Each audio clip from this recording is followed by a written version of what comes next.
औरत अपनी उंगली से चेहरा छूती है। असल में वो अपने बॉयफ्रेंड से मॉर्स कोड के जरिए बात कर रही थी। सामने खड़ा आदमी भले ही बिल्कुल एक्सप्रेशनलेस था, लेकिन लगातार आंखें झपकाकर जवाब दे रहा था। लड़की ने तुरंत नोटबुक में मैसेज लिख लिया। मुकदमे के बाद सीमा एक सुनसान पहाड़ी रास्ते पर गाड़ी ले जाती है, जैसा कि अर्जुन ने बताया था। तभी पहाड़ धीरे धीरे सरकने लगता है और अंदर एक सीक्रेट बेस दिखाई देता है। पासवर्ड डालते ही एक छिपा हुआ कैबिनेट खुलता है, जहाँ से उसे हरी दवाई की शीशी मिलती है। क्योंकि अगले दिन अर्जुन को फांसी होने वाली थी, सीमा सीधे कानून मंत्री के पास पहुंचती है। वो शख्स जो लंबे समय से उसे चाहता था। मंत्री वादा करता है कि अगर सीमा उसके साथ रहे तो वो कुछ भी कर सकता है। सीमा शर्त रखती है कि पहले उसे उस खतरनाक कैदी से मिलवाया जाए। हैरानी की बात है, मंत्री मान भी जाता है। मुलाकात होती है आधे घंटे के लिए। बाहर आते ही सब नॉर्मल दिखता है, लेकिन असल में उनकी प्लानिंग पूरी हो चुकी होती है। अगले दिन दोपहर में फांसी का वक्त आता है। जल्लाद तलवार उठाता है। तभी पुलिस कमिश्नर को शक होता है, क्योंकि हाल ही में बहुत से नकली चेहरे वाले मास्क मिले थे, लेकिन अब देर हो चुकी थी। सर गिर चुका था। चौंक कर जब जांच की गई तो सामने आया कि मरा हुआ आदमी अर्जुन नहीं, बल्कि वही कानून मंत्री था। असल में मुलाकात के दौरान सीमा ने मंत्री को दवा का इंजेक्शन लगा दिया था। उसी दौरान अर्जुन ने तार से हथकड़ी खोल ली,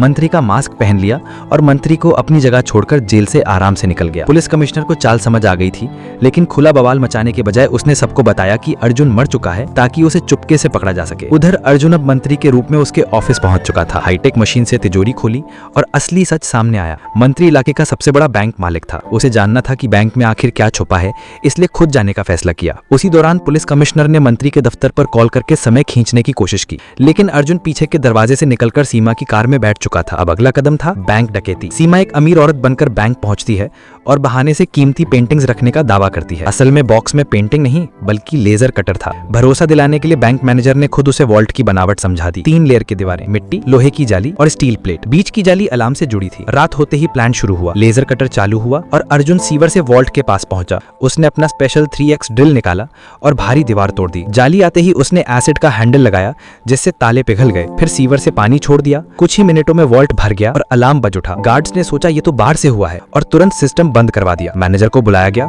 लेकिन रास्ते में पेड़ गिरा दिया गया। ये भी सीमा की प्लानिंग थी। पानी ने कैमरे और सिक्योरिटी सिस्टम खराब कर दिए। अर्जुन आराम से वॉल्ट में घुसा और मंत्री का लॉकर खोल लिया। अंदर कीमती गहने और राज छपे थे। तभी पुलिस कमिश्नर भी पहुंच गया। उसने चारों तरफ नाके लगवा दिए, लेकिन अर्जुन पहले ही सीवर से निकल चुका था। भागते वक्त उसकी बाह पर गोली लगी। कमिश्नर ने सीधे वार किया था। तभी अंधेरे से सीमा ने गोली चलाई और अर्जुन को बचा लिया।